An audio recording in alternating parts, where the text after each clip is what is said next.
Welcome back to Purrfect Takes. I'm your host, Stephen Patton, joined as always by my co-host and dear friend, Jacob Acquire.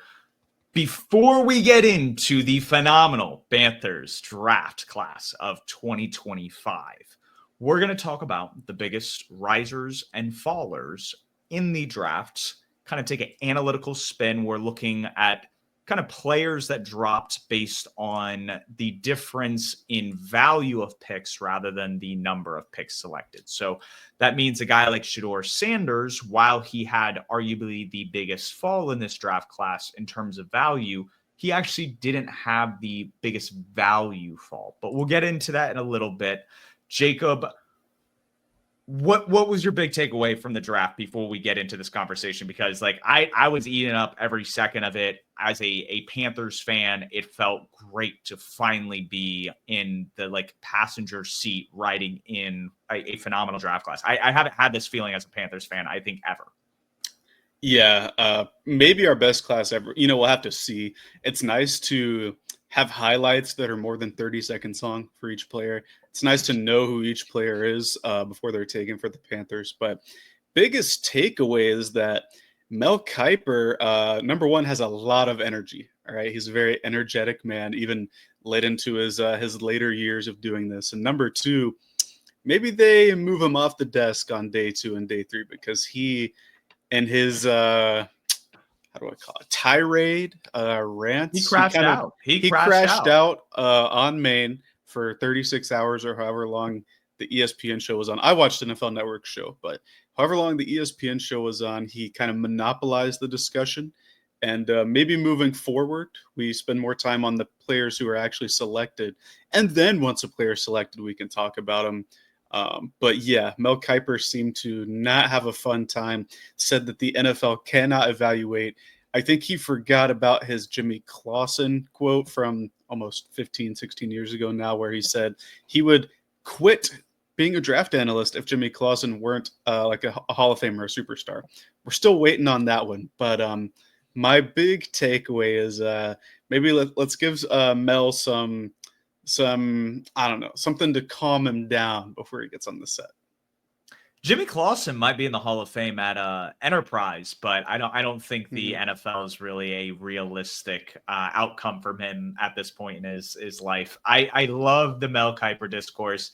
This is a guy that I think is getting hysterical because I think he hasn't been able to like find a good evaluation process for quarterbacks, because I think when you look at consensus boards and you look at the top of the draft, your superstars are going to come from that. And back in 2010, that wasn't, I believe, a strong quarterback class. So again, you're reaching and grasping for straws and trying to put your flag on the ground for a prospect that's honestly kind of subpar. And that's how the quarterback class felt this year. And we'll talk about a guy that kind of was a riser that I think really only rose up the boards because the team had a quarterback need. And two, there weren't a lot of quarterbacks on the board. But Cam Ward, by most metrics, because he was closer to consensus like a 10th overall player rather than the first overall pick, the drop in value from the first overall pick to like pick 10 is a substantial drop compared to even like pick 10 to like pick 50. So because of that, Cam Ward is technically the biggest riser when we talk about kind of the analytics and the bigger numbers, so to speak, when we put that valuation on the pick number, not just the number of slots that transpired. And so looking at that, do you really have that takeaway, or is it just because the quarterback is the most valuable position on the field, even like a 10 spot drop in the top 10 picks isn't really that big of a difference for a quarterback going first overall? Yeah, it's just the quarterback like you're talking about. This class was a little different, right? Because only Cam Ward, I think, inspires the confidence of being a franchise quarterback, or Jackson Dart if you are the New York Giants. But then, like, go back to last year, I guess 2 drafts ago now. We have 6 quarterbacks go in the top 12. I believe, so it was McCarthy, Penix, and Bo Nix, right, were the last 3. I was looking back for an article I wrote. Nix and I think it was Penix were like 34th and 35th on the consensus board. So their value is probably huge, right? But I don't think anybody thought of them as locks for the top 12. Next year's draft is going to have probably 4 to 6 QBs in the first round, I would imagine. I don't think any of them are going to be number one on the consensus board unless Arch Manning's name props him up. I don't think he's the best player in college football. I think there are multiple other players that could hold that number one spot, kind of like Travis Hunter did this year, and then a QB jumps up. So I don't think the jump from a rank standpoint or a consensus rank standpoint makes Cam Ward the number one value. It's just that he's a quarterback, right? And if he becomes a franchise quarterback, then yes, his steal or rise in the draft is more valuable than any other players, unless it's another quarterback like Dart, right? Because Dart was probably 50th or something on 51st, according to Jack Lichtenstein's consensus board app. So going from 51 to 25 is probably a much greater value than 8-1 or 15-1, whatever Cam Ward was. Yeah, no, and I agree with that sentiment in terms of the value in jumping from kind of like the 30s to like top 10 compared to a top 10 to 1. But those jumps are going to naturally happen over the course of several drafts because, again, the value of the quarterback that we've kind of been hammering down and emphasizing. And Tyler Shuck, even though he's not top 5 in terms of a riser, he does kind of fit in that top 10. He comes in at number 9 overall when you're looking at the OTC numbers and the Jason Fitzgerald.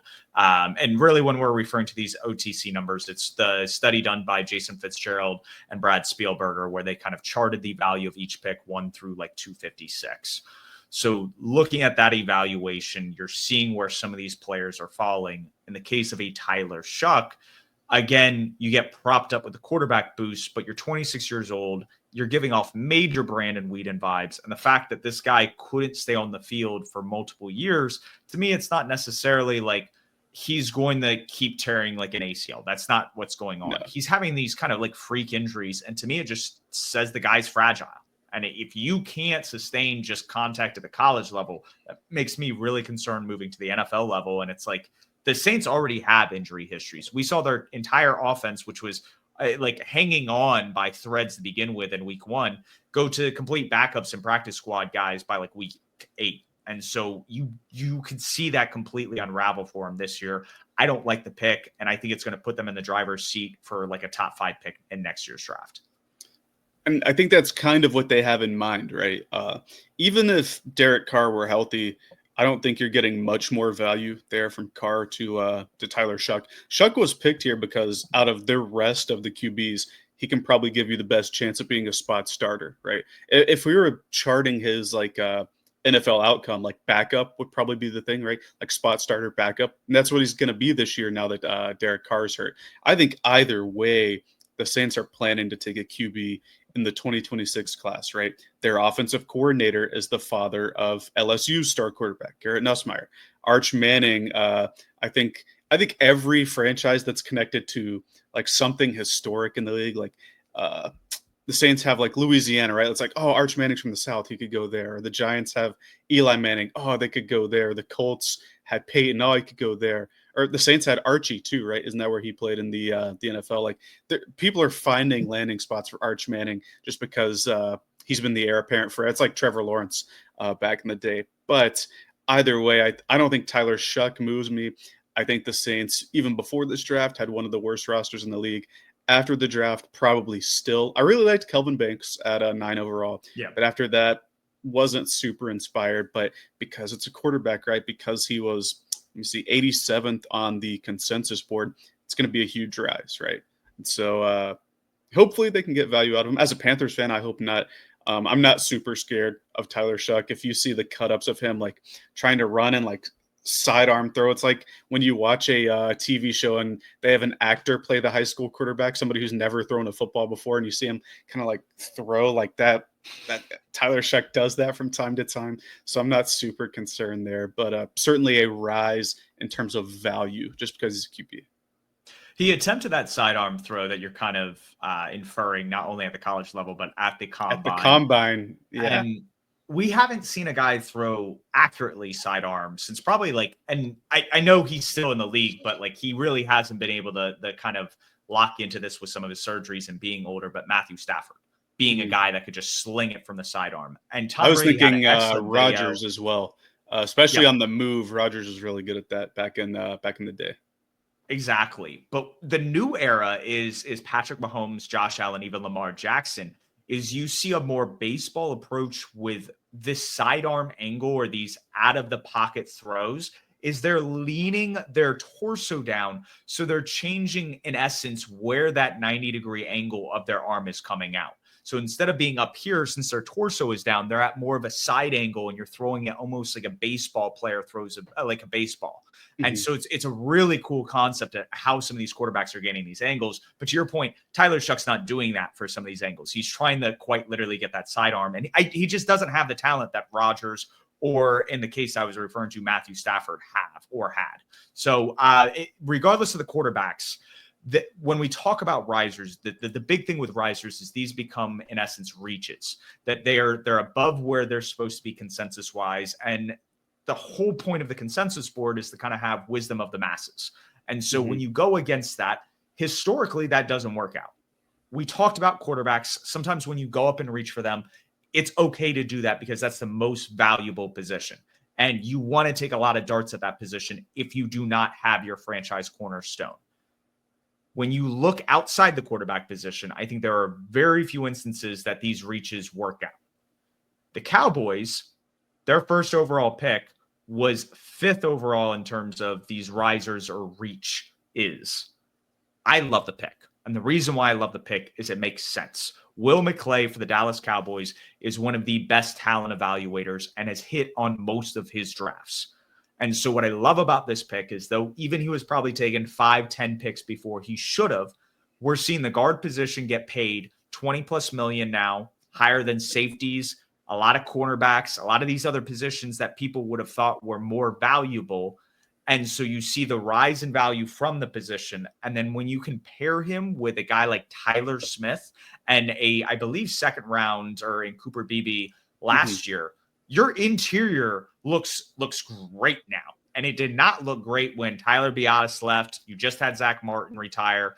It seemed like stuff was starting to fall apart at the seams, and that's not the case anymore. And I love that approach by the Cowboys, fixing the interior of their offensive line so they can keep Dak upright, throwing the ball downfield to CeeDee Lamb and some of their other skill position players.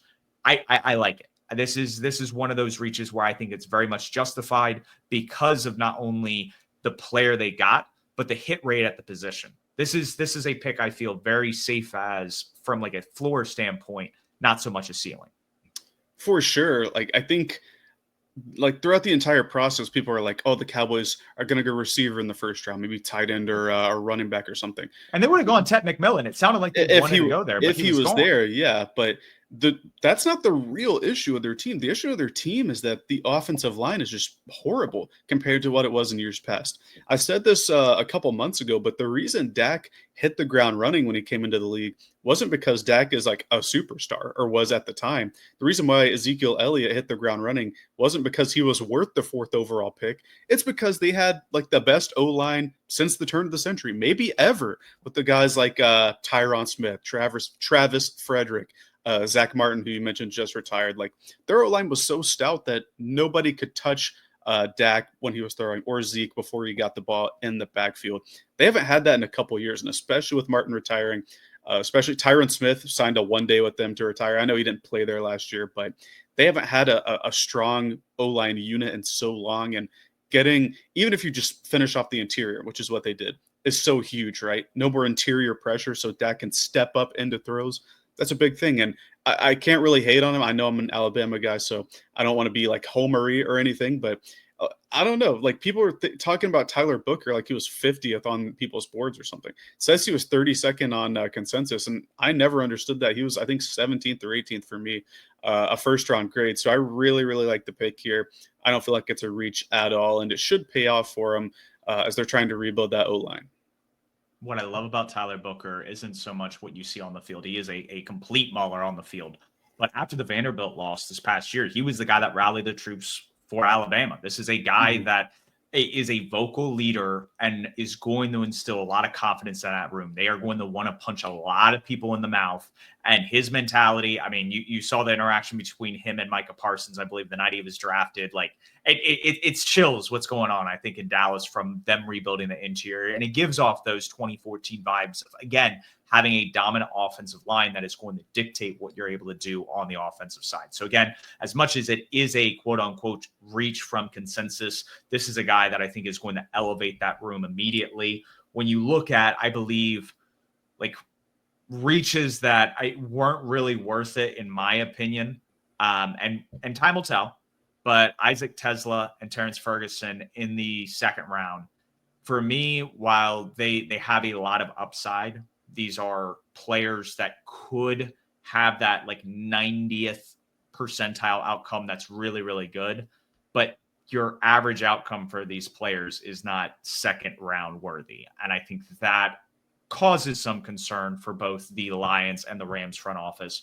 But they've also done a lot of weird, wacky things over the past couple of years, and it worked out for them. So it's one of those like limbo situations. Did they take the right gamble? But from a consensus standpoint, you really got to let the draft come to you and not try to reach for players in these instances. So Ferguson, the tight end to the Rams, early, right? But I can kind of understand it. They've been trying to trade up in the first round for tight ends for the past couple years. Reportedly, they tried to trade up for McMillan with the Panthers, I believe, but we stuck and picked McMillan at that time. So instead of trading up, they moved out of the first round to give, I think that was the Atlanta trade, right? The Falcons to get back in. And now they have the Falcons pick next year, which could be top 10 if Penix doesn't take a step. And they have their own pick, and they identified a tight end that they like. So I can have some conviction there because they've been looking at the position for so long. McVay should know what he wants. The Isaac Tesla pick, however, I didn't get whatsoever. He was quite low on consensus, and they traded 2 future thirds to move up to take him. So really they selected him with 3 third-round picks for a receiver that probably would have been there on day 3. That just screams horrible process to me. Even if the player works out, that's just a really, really bad process. And that's the part I can't get behind with Tesla. That's the interesting part about what you just brought up is one team used several resources to move up for a premium position, in that case, a wide receiver, where the Rams, after moving back, gaining more draft capital, were okay taking a non-premium position in a tight end. Both players were reaches, but that idea of how they traded to get said position is very fascinating. I agree with you. Tesla, for me, he belongs on like kind of par with the day 3 wide receivers. He wasn't in the range of your Kyle Williams, your Trey Harris's. I felt like there was a drop almost in talent there. And I'm not saying it's a waste of a pick from the Lions, but it's just a mismanagement of resources. And we're going to see how a lot of these things start playing out when you have Sam Laporta and Jahmyr Gibbs up for contract extensions. You've shipped away these picks to move up for said player. And if said player doesn't work out, then all of a sudden this one pick that you used 3 picks for has now cost you a lot of value and surplus potentially. And that's just, it's not good business. And so we'll see how it all plays out. I don't think it's necessarily as good from the Lions standpoint. With the Rams, again, they've done quirky stuff with Les Snead for the past decade plus, and some of it works out, some of it doesn't. So again, until Terrence Ferguson starts playing football, we aren't going to know how this bet plays out. But this feels, I wouldn't say worse than like the Braden Fisk situation last year where they use future draft capital to move up for a player. But it's just one of those situations. Is this really the player you should have gone after in that situation? Well, I'm willing to give him the benefit of the doubt because in the Les Snead era, there have been very few misses in the draft. I think they have the best scouting department, probably in the entire NFL. So the fact that they got the Falcons pick next year, and they got the Falcons, they got something else in that, like a 5th or something. That makes me hopeful, right? Because the Falcons could be really bad next year. You could use that pick and your own pick to move up and get your QB of the future because Stafford's getting old. It was a good process by them. The Lions were just bad process.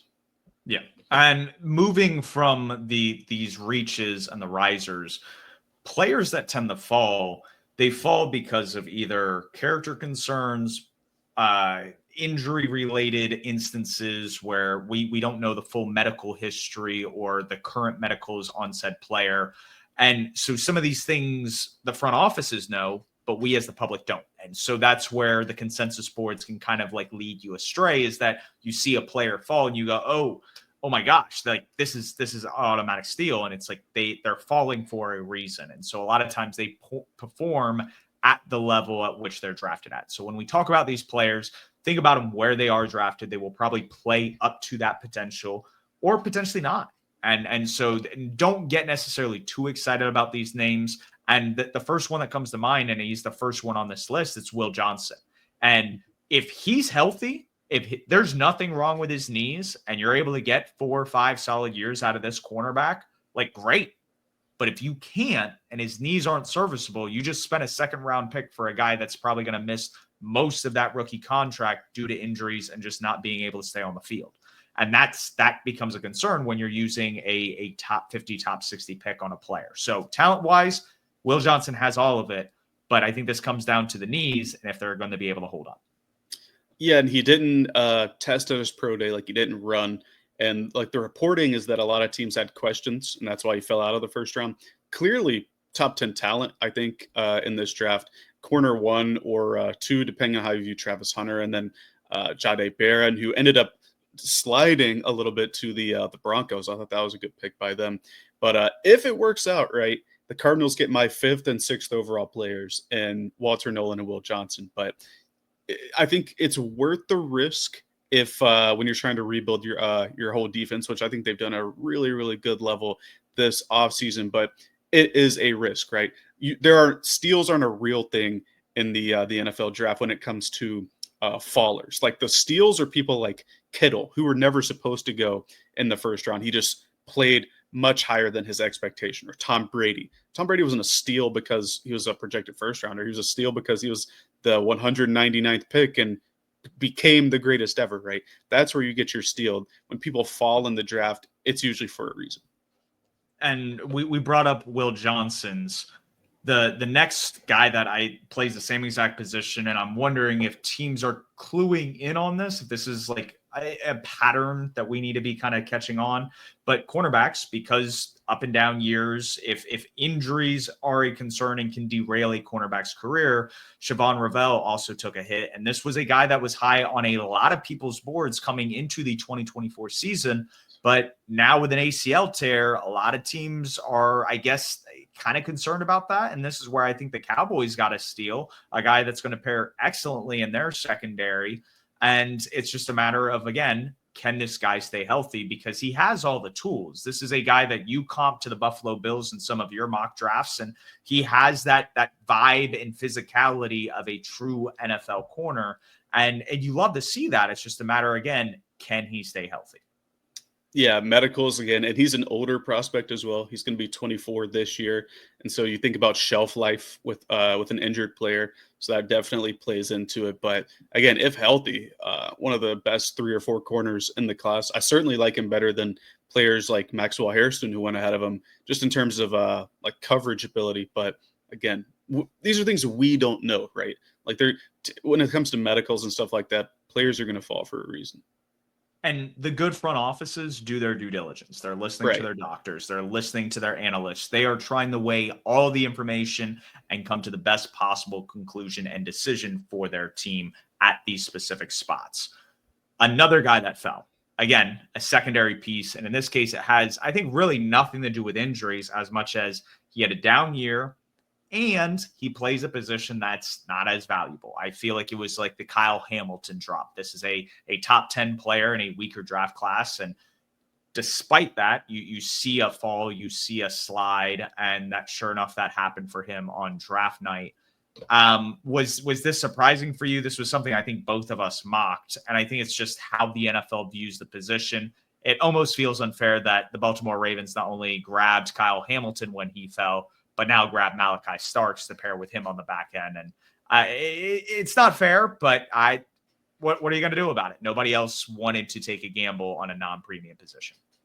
Yeah, not a lot of teams can afford to. It's not even a gamble. Like, to me, he was a pretty short prospect, but not a lot of teams can afford to take a safety as high as they can. It's the same thing with Jihad Campbell to the Eagles, right? Mm-hmm. They move up. They flip-flop with the Chiefs, so I guess another team wanted to come up for him, but he has a shoulder, and he's going to take some time in the offseason to repair it. But 2 top 10 players in this class fall to 27 and 31 respectively, just because teams have to take the premium positions, right? They have to take, look at Cincinnati.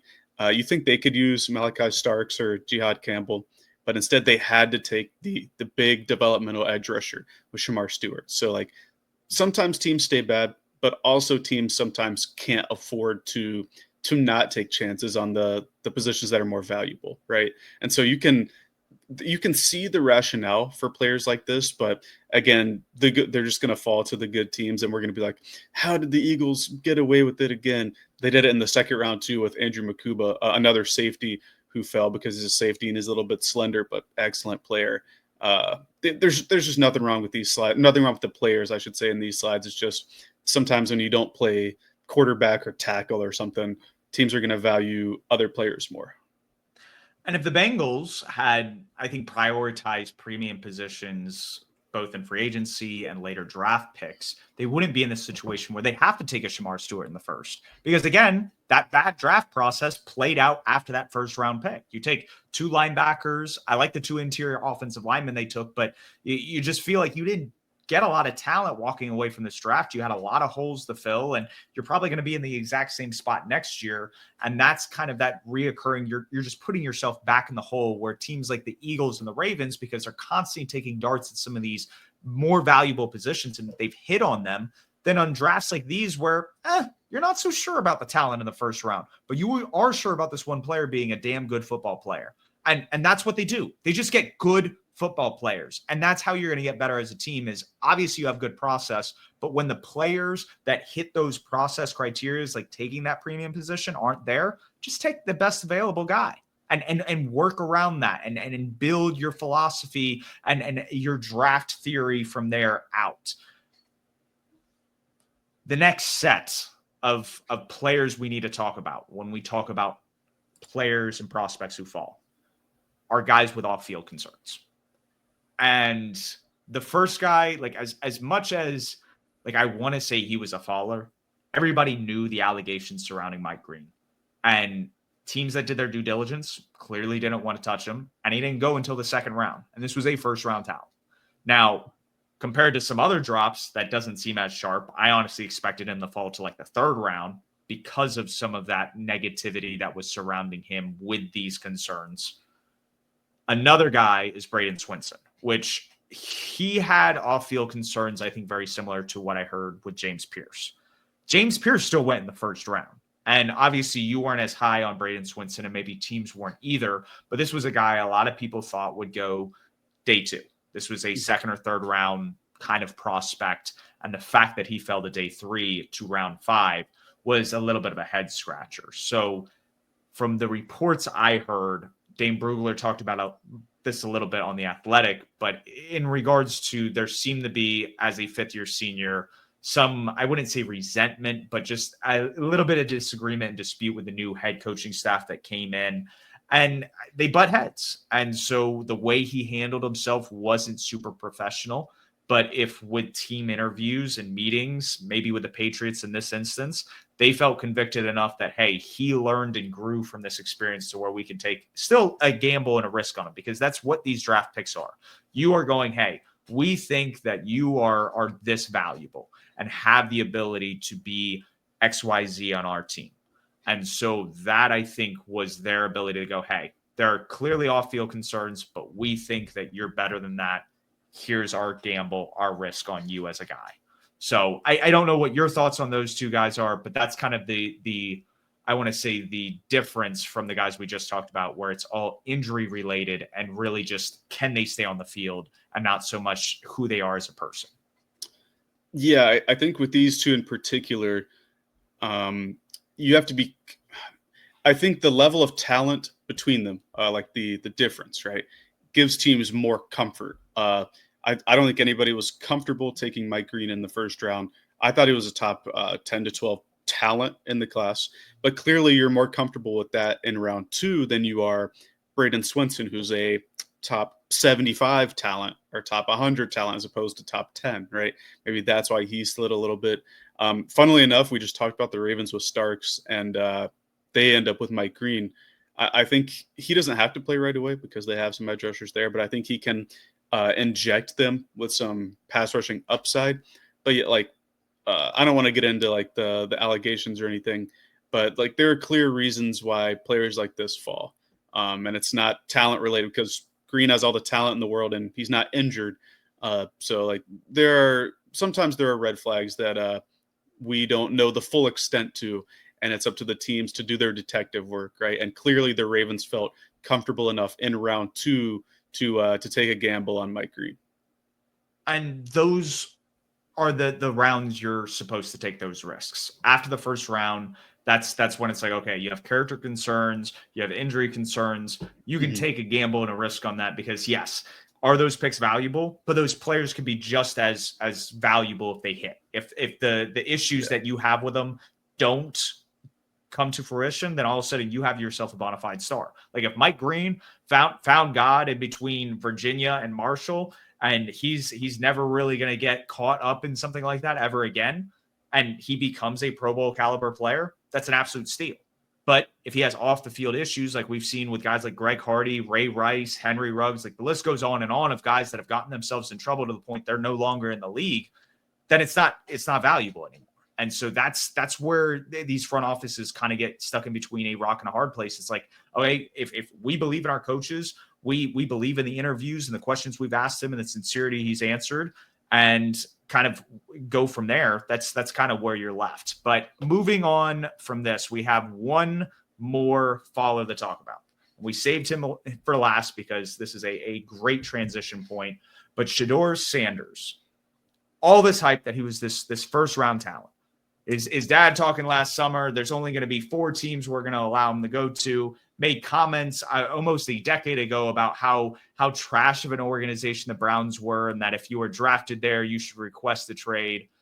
And sure enough, his son not only gets drafted by the Browns, but he's the second quarterback drafted by the Browns. He is taken on day 3, and it just seems like Deion Sanders is really the reason why his son fell. Because I think had they gone through this offseason kind of curriculum you're supposed to go through as a NFL draft prospect correctly, he should have been a day 2 pick.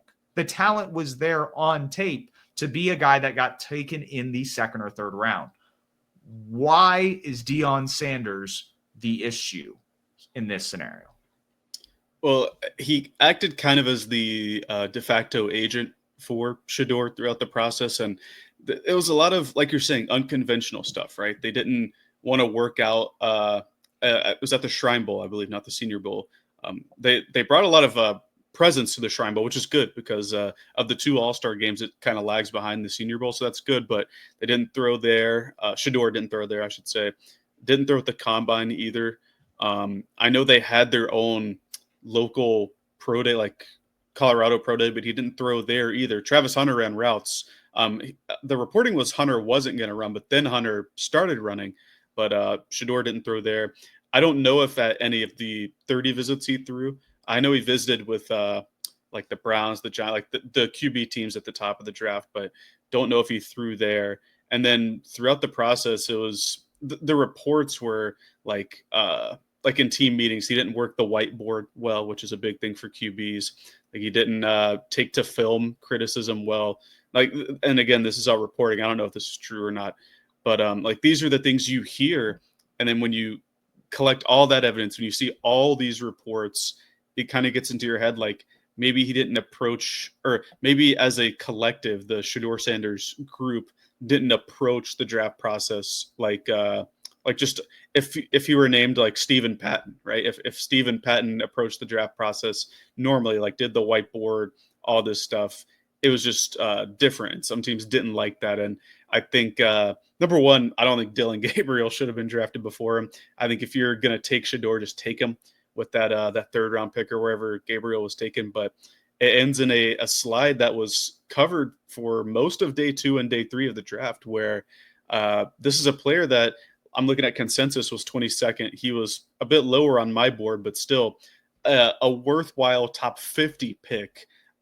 For sure, and ends up falling to 144. So I think that goes to show you that even what you put on tape isn't everything. Like the whole process you go through matters a lot, especially for a position where it's number one, the most important position, right? If you become a franchise QB, you're going to be the face of that franchise. So you have to be like media trained.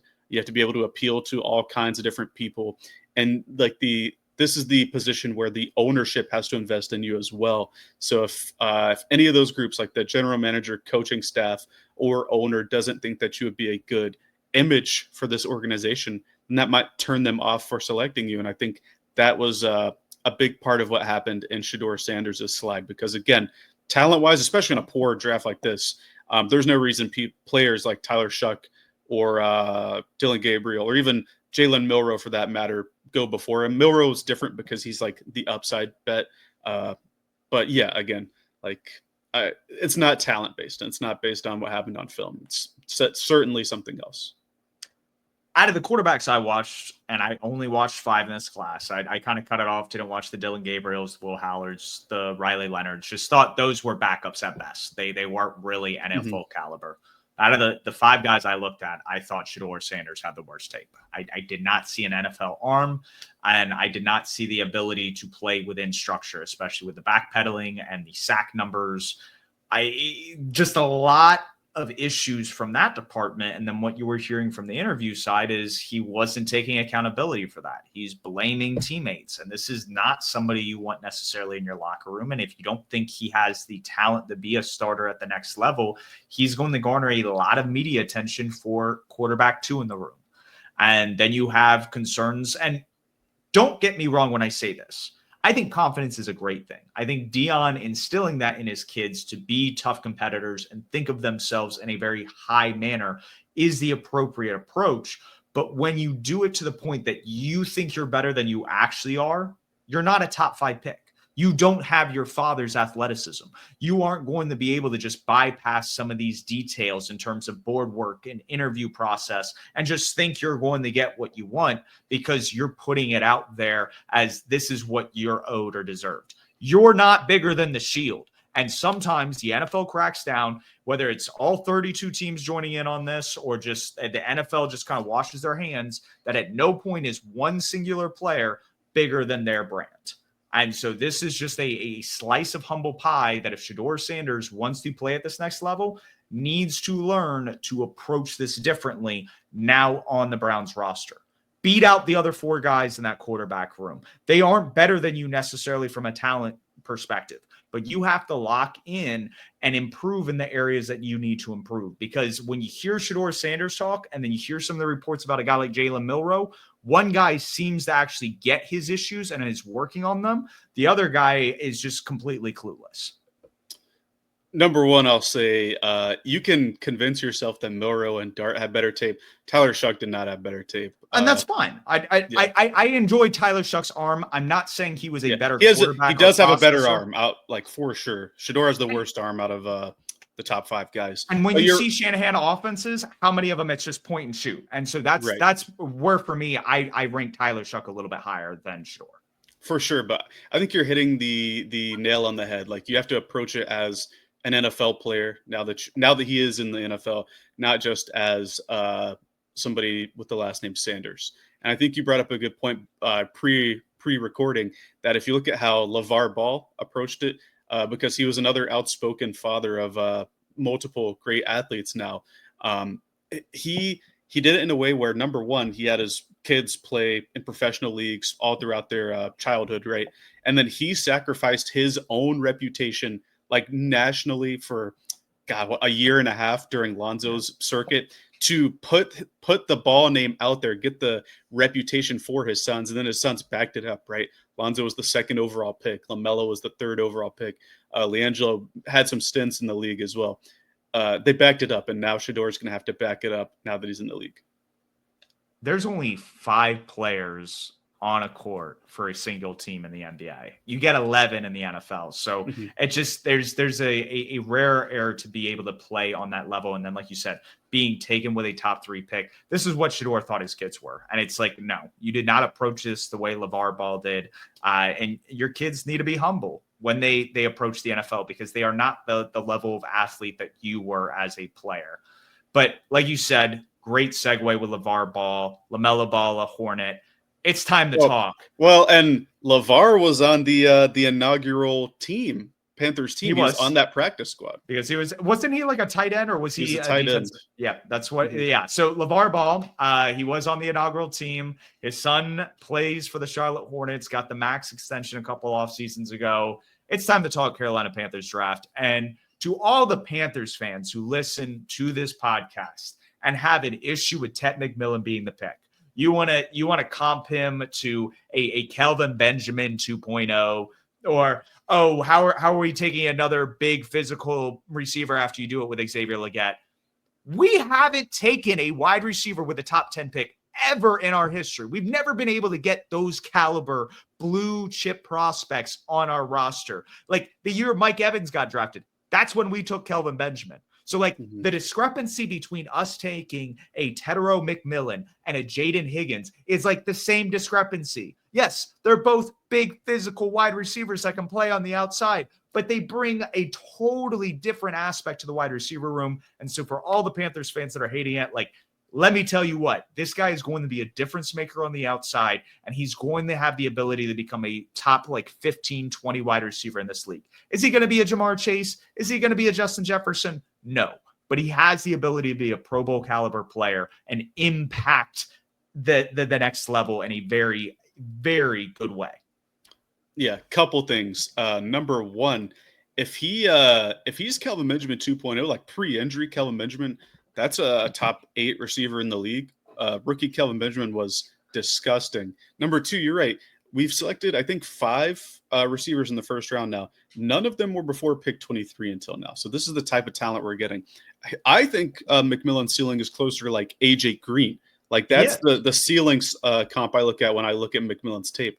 Number 3, is this another big receiver like Xavier Legette? Number 1, no, they're different styles of player. Number 2, this should help Legette get open or like take the number 1 corner off of him. And number 4, Bryce throws with such touch and excellent ball placement. And immediately right now, Ted McMillan has a probably top 5 to top 3 catch radius in the league now. So that's a really good. And he catches everything away from his body, dude. Like he is so much better than Legette in that front. Like he's not going to drop everything. He's just going to go up and grab it. And he has good feel with the ball in his hands too. He's not a burner or anything, but he always gets an extra 2 or 3 yards just by maneuvering himself to where the defender has to pull to tackle instead of push, which is a very nuanced skill that he already has. I think it's an excellent pick. Also, another thing, if you listen to the Tuesday episode before the draft, we sniped this, by the way, with the mock draft simulator. Yeah, a week ago, yes. Really good pick. I was super happy with it. Didn't reach on a defender that probably wouldn't have fit Ejiro Evero style of defense with Jalen Walker. It didn't take a tight end. Colston Loveland went pretty high. There was rumors that we were interested. Glad we didn't go in that direction. This and the Jimmy Horn selection we'll talk about later should round out the receiver room for the next few years or so as Bryce Young is hitting his stride if he continues to develop and hits his prime. Excellent pick here. And it didn't compromise what the rest of the draft was either. It wasn't like, oh, we didn't get a top 10 edge rusher. The draft is ruined. That's not what happened. Dan Morgan played it perfectly. We didn't tip the pick either. He wasn't on podcast saying they want me bad, man, like Legette was last year. Just an all-around excellent pick. Wasn't a reach either and should pay dividends pretty early this season. Tetero McMillan. And I'm going to try to coin this before it becomes like a thing because I've seen Tetero McVillain, and I think that would pair very nicely with Carolina Reaper. And I know everybody was kind of like talking to Bryce Young about like this dark aura, and he was like, what are you talking about? And he's become a meme from that. And I think that would be a great dynamic between Carolina Reaper and Ted McVillain. We'll see if it comes to fruition. Just want to kind of put that out there. But again, it's funny because both of those guys are like the nicest guys too. But when they step on the football field, it's time to kill the other team. It's the West Coast vibe. I like that Mhm. we brought that kind of aura here. We have a guy from Hawaii, a guy from Southern Cal, and it's right. Like you can see them jiving together already when they met at Bank of America. They've been practicing obviously before leading up to the draft, and I'm sure that helped kind of the Panthers clue in on would this be a good fit for both their quarterback and wide receiver. And I love every bit of it. So the fact that we were able to get a guy of his caliber, and we talked about this last Tuesday, get the best player available, whether that's a Walter Nolan, a Tedero McMillan, like a guy of that caliber where it's like, okay, you have a true difference maker. And it is at a position of need. Like wide receiver, it wasn't like we had a top 15 wide receiver room. Like we have a bottom 12 wide receiver room. And this elevates us to, I think, an average room, potentially a little bit better, depending on how Jalen Coker, Xavier Legette kind of transition from year one to year two. All that being said, this was a deep edge class. We were going to get those guys. And the Panthers fans that were freaking out, like, why didn't we go defense? Well, look at the rest of the draft. We move up in the second round. We get Nick Scorton, who wasn't really on a lot of Panthers radars because a lot of people thought he would be taken at the end of the first round, top of the second round. So when he started falling, Panthers were able to get up and move for a power pass rusher, which is what I was looking for in a Jordan Burch. So the fact that you're able to get that in a second round, a guy that's able to set the edge in the run game and add a little bit more oomph rushing the passer, like this was a guy that was generating more havoc than Shamar Turner and Shamar Stewart on his own team at Texas A&M. And those guys are considered, at least from a physical specimen, a little bit bigger, a little bit more dominant, and yet he's creating more disruption. So I love that pick by the Panthers. I think that's going to add a little bit of juice in that rotation. And as a guy that could potentially, I think, take a step and be a good player at the next level. I don't know if it's Pro Bowl is necessarily in there, but as long as we get a good rotational player that's able to get 6 to 8 sacks a year, I'm okay with that. If you look at his Purdue tape, you're talking yourself into an all-pro player. Transferred to Texas A&M, played out of position. They ballooned him up to 290. But again, like you're talking about, this is somebody that can be developed. I think he led the team in sacks this year at A&M. He certainly had more than Shamar Stewart. And this guy will turn 21 during training camp. Like, that's how young this player is. This is all upside. Not all upside, because he's already a pretty polished player, but a lot of power in the run game, like you're talking about. Good run defender, can run through tackles. And I think he pairs extremely well with the other edge rusher that they added on day 2, Princely Umanmielen, who was another 30-visit person. We should have mentioned that McMillan had a 30-visit. Princely is more of a finesse rusher, more of a speed rusher. He has a bag, right? Like, he can beat the tackle in a lot of different ways. If you watch his highlights, he's just getting up and under the tackle instantly and then just gets the QB. 10.5 sacks this year. I think this is a really good pairing. They can work off of each other, teach each other things, and both of them can stand to learn from guys like Clowney about defending the run game, and then guys like DJ Wonnum and Patrick Jones about getting after the quarterback. This really rounds out the edge room. We don't have to rely on reps from DJ Johnson or Amari Barno, or like a practice squad player like Cam Gill or somebody. No disrespect to those guys, but as a pass rushing unit, we improved tremendously on day 2. And both trade ups didn't require a ton. I think we netted sending out 1 5th-round pick and moved back 8 spots in the 2nd, 3rd, and 4th with one of our 4th-round picks. So really, really good trade value by Dan Morgan as well. And I think that comes from bringing in Brant Tillis and Eric Eager. Eric Eager was a big advocate, and he preached this when he was at Sumer Sports and even at PFF. If you're going to trade up, try to get a pick swap. You got to get as many. And you know what they got? A 4-pick swap to get that 2nd-round pick. And it worked out because it didn't mean that you lost a dart in a specific round. It just meant you move back a little bit, the move up and won. And at this point, it made sense with Nick Scorton. You also get Princely Umanmielen. And both of those guys produced around a James Pierce or a Braden Swinson, guys that were getting comped or potentially going the head to Carolina. And what I love about getting guys of this caliber in the 2nd and 3rd round is, like you said, this doesn't put the emphasis that you got to produce right away. The fact that the Falcons took James Pierce in round 1 and especially traded next year's first to go get him means he's got to be like a 10-sack guy right out of the gate to make it worth it. We don't need that out of these two. We'd love it, and maybe one of them will produce in that manner. But at this point, it's exactly like you said. They have the ability to teach each other, learn from some of the veterans that are in that room, and really grow without being forced to meet these, I would say, unrealistic expectations. And that is what makes it so beautiful when looking at how Dan Morgan orchestrated this draft. And I think that's when it leads into day 3. I would say the 4th round, and you and I kind of discussed this over the weekend. That was the one where I was a little underwhelmed. I don't have an issue with Trevor Etienne. I think he's a great 3rd down back. He'll probably replace Raheem Blackshear. And then going safety was definitely a position of need, but I'm not exactly sure. Quincy Riley may have already been gone, but he might have still been on the board. It was just there were other positions that I thought would have made more sense or been a better fit, because for me, Ransom is playing a similar role to Moehrig. He's not the free safety type. But again, we've also been connected to Julian Blackmon in free agency, and I think he would have been a better free safety addition than anybody we would have drafted from round 4 onwards. For sure. Starting with ETN, like you're saying, he should immediately be the returner. He has a speed that none of the other backs in our group have, other than Jonathan Brooks, who's probably not playing this year, right? And people are talking about how this is bad for Jonathan Brooks. Well, in 2026, if and when they're all healthy, that's a very, very deep running back room. So I have no issue. Also, really good pass catching back with ETN. They needed a returner. They needed some running back depth because Dowdle's on a 1-year deal. I can't get too mad at that. Once it comes to day 3, I'm all about hitting needs and upside players, and that's what they did with ETN. With Ransom, excellent tackler, big time hitter. He's like the anti-Xavier Woods, and I know Dan Morgan, being like a tried and true thick neck linebacker who's going to come down and hit you, probably was disgusted when they ended the season and he had to go back and watch the Xavier Woods tape, because Woods would either pretend to hit and miss or knock players out of the game and get the team penalties. Ransom's going to be a sound tackler and actually hit the player.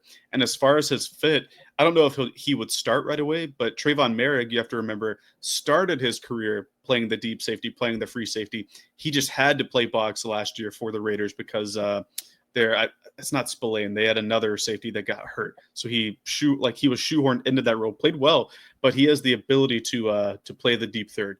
Obviously, if you sign a free safety, that makes it even better. But just getting safety depth was huge with Ransom. So I had no issues with the 4th round whatsoever. Ransom, again, like I know where you're saying Moehrig had played free safety prior to this past year. I really think he is the starting strong safety. Ransom just becomes depth, and that's what you're looking for. Yeah, and that's good too, right? So, and currently right now we have the depth pieces at free safety with Monty Richardson and Nick Scott. For me, you got to go get a Justin Simmons, reunite him with Evero, or you got to get Julian Blackmon. You got to get the starter next to Moehrig. I think that'll really complete the secondary. But again, these were picks that you needed them. I just weren't players that I was necessarily in tune with talking about the Panthers. So it just felt kind of meh. Like, you hit positions of need. Maybe the players hit, maybe they don't. But I thought in round 5, they really came out swinging. They went Cam Jackson over JJ Pegues that we talked about last week. So again, finding that nose tackle, getting some depth behind Bobby Brown. And then you go Mitchell Evans at tight end. And when I say Mitchell Evans has the ability to honestly maybe be tight end 1 on this team, I think he has the upside to potentially pass some of these guys because of, I think, his versatility and his size. So we'll see kind of how he grows as a prospect, but I think this really does complete the tight end room. Love the veteran in Tommy Tremble. JT Sanders has the yak ability. And then Mitchell Evans, I think there's a lot of upside with him as a route runner, pass catcher, blocker, you name it. I thought this was really good value in the 5th. Yeah, starting with Cam Jackson, our final 30 visit that we know of the players that were drafted. Only 3 of 8 this year, whereas last year it seemed everybody was in Carolina at some point. But nose tackle depth, right? This is a guy that he didn't always play nose tackle, because if you didn't know, Florida had a guy named Desmond Watson who was 464 pounds. So he played nose tackle. So that kind of pushed Cam Jackson to playing defensive end, which he grew and has some pass rushing upside with. So from the nose tackle spot, now we have 2 on the roster with Bobby Brown and Cam Jackson. We don't have to force Shai Tuttle to play there anymore. That kind of rounds out the D-line rotation for me. He also played with ETN and Princely when they were both at Florida, so there's some familiarity there. Then Mitchell Evans, when I did tight ends, and I think I sent you, because I always send you my groups, I had Evans as a top 5 tight end, and he kind of flew under the radar, right? Because you have the top 2, you had Taylor and you had like Fannin and Arroyo. But to me, every time Evans touched the ball, something good happened. He broke a tackle. When he blocked, he like really blocked and drove people into the ground. And like you're saying, he's 6'5", 260. He has that prototypical tight end size.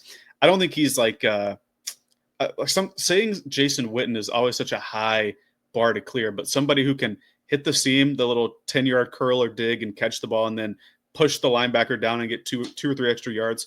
I think that's something Mitchell Evans can do pretty well with the offense. And for a team that I think wanted to run 12 personnel, but really couldn't because JT Sanders isn't a great blocker and Tremble, he's okay. I think they finally have a good blocker at the position and somebody who can be a safety blanket as a receiver, like at minimum. So I really, really love this pick. I would have taken him in the 4th round, but I'm glad that they stayed the course and ended up with him in round 5. You could have on the field at any like given time, like a combination of like Chuba Hubbard, Rico Dowdle. Obviously, we just talked about Trevor Etienne, and then these tight ends like you have Mitchell Evans, JT Sanders, and receiver it's Tedero McMillan and Xavier Legette and Adam Thielen, and you didn't have this plethora of weapons a couple of years ago, and this is just it gets me excited because we have. And talked about the last edition, which I think adds some juice that really the position, at least the wide receiver position, doesn't have.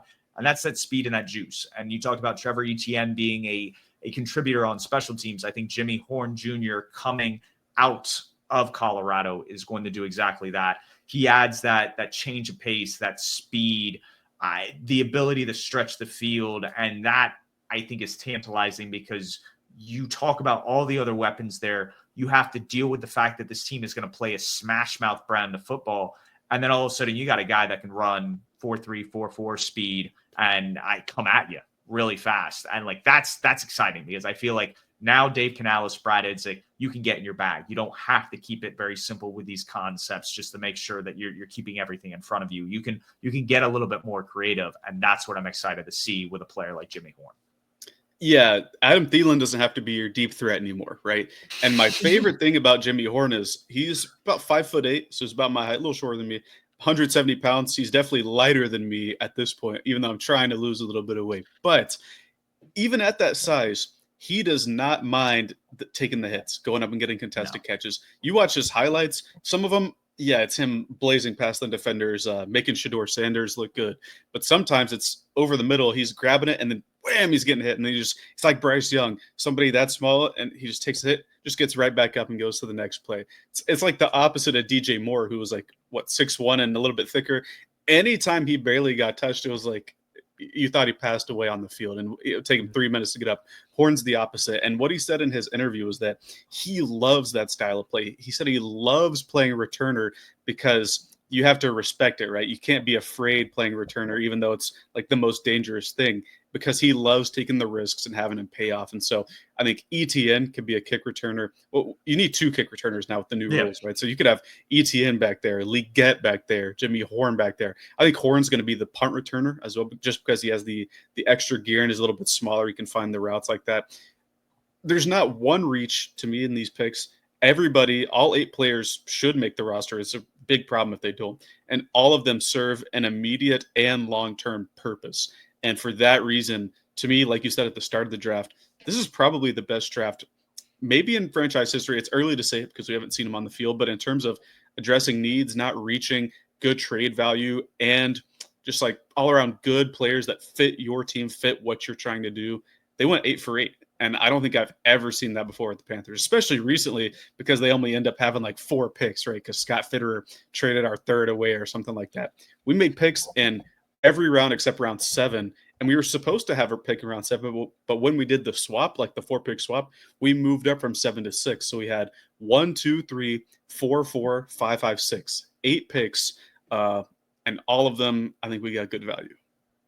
The only draft, at least in recent memory, that I will say, well, I think had a step above it just because we saw the dividends pay itself forward, was the 2013 draft when you go Star Latulele, KK Short, you grab AJ Klein in one of the later rounds. Like, you got a lot of contributors. I wouldn't say I came away from that draft as awestruck as I am with this draft class. Mm-hmm. I think it's the ability that we went premium positions and all of our picks in the top 100 compared to last year when you're taking guys like Jonathan Brooks, Trevon Wallace, I can't speak, JT Sanders, players that weren't necessarily playing premium spots. And all of a sudden, okay, is this the influence of Brant Tillis, Eric Eager, where it's like, okay, we can take those guys. We can find them, but they got to be on day 3. Let's get the Trevor Etiennes, let's get the Mitchell Evans then, and really get these guys that are going to give us surplus value and allowed us to build this team around Bryce Young and go play meaningful football in December, January, and February. And so just that change and shift in thinking, like, that has me believing in this team again, because based on what we saw last year, the pick should have been Jalen Walker at pick 8, and it wasn't. And it's just that forward thinking, the ability to evolve, and how you're approaching the draft and team building process. It's amazing to watch, and it's reinstilling my faith as a fan. So, Dan Morgan, I'm sorry. I wasn't familiar with your game. I apologized on Twitter. I'll probably apologize multitude of times in this offseason, but I really do think this is a group that has the ability to win not only the NFC South, but win big in January, even this year. And I haven't had that faith since like Cam Newton was the starting quarterback. And it's a reality now. And you know what I really love about this class? The holes that you still think are on the roster, right? Linebacker, probably, and maybe corner depth, right? I think those are the 2 immediate ones. Obviously kicker, but we had a kicker UDFA. Our UDFA signings have filled those roles. And I just wrote an article for a way too early 2026 draft. You know what's really good in next year's draft? Linebackers and corners. So thinking ahead, they thought, you know what? Let's get the things we need now, and that are rich in this class: edge rushers, defensive linemen, maybe some depth with receivers and tight ends. And then next year we can take like Anthony Hill out of Texas, a linebacker that can instantly start. He's like Roquan Smith. There's like a Roquan Smith variant at Georgia this year. A lot of good next year. A lot of good corners next year. And then even if you want to move on from Taylor Moton, a lot of good offensive tackles as well. So forward thinking for next year, and a lot of good picks that can fit not only this year, but the franchise in the future. Again, I'm like you. I'm just excited. I haven't been excited about a Panthers draft in quite some time. I think last year I gave us like a C- or something, and this year I think I'm going to throw out the A for the class. It's before we see them play, so we don't know the actual value that they can return. But process and picks, I don't think we made a single bad one throughout the entire weekend. We found good football players. We picked the right positions at the right time and let the draft come to us. We continue to do that moving forward. We're going to be a team like the Eagles and the Ravens, where, like you said, an Anthony Hall, if we're picking in the 20s, we win the NFC South. We're able to take him because we built the team right around, and we can still get some of those premium positions at a little bit. And that's where that best player available can sometimes play a trump card in instances where you do have a special player at a non-premium position. So we'll obviously get more into this and talk about different draft patterns that we saw that aligned with either their belief, or maybe we have no idea where the organization is going. And on Thursday, we'll break down kind of the draft grades, some of our favorite drafts, maybe drafts we didn't really like, and really kind of dive into that, because today I really wanted to focus on prospects and the Carolina Panthers as a whole, because again, I thought we were going to walk away with Jalen Walker and then go offense and then go back and forth. And it wasn't going to be a concise vision, but every pick, like you said, lined up, fit not only a need, but made sense. And it's just, I've never seen this. I've never seen this as a fan. So I'm just going to keep gushing until it comes to fruition. We get to actually see these players play. For sure. Do you have a take you want to fire off? I know when I said Brant Tillis was the most impactful addition last offseason, is that take coming true now? Maybe. I think we'll say. And I'm going to fire a quick one off here. Tedero McMillan, Offensive Rookie of the Year. That's what I'm going to work with. That's and Genty's a high bar to clear. I think Genty. Well, I think, is the Genty and favorite. Travis Hunter, because like Yeah. Travis Hunter as the number 2, I guarantee you he's going to put up him and Brian Thomas will probably both be 1,000-yard receivers. You have Ashton Genty, who's probably going to go over 1,000 in that Raiders offense at least on the ground. But I like it. It's a little risky, it's a little ballsy, but I'm going to go a different direction. I'm going to say Princely Umanmielen, our 3rd-round pick, will lead the team in sacks this year.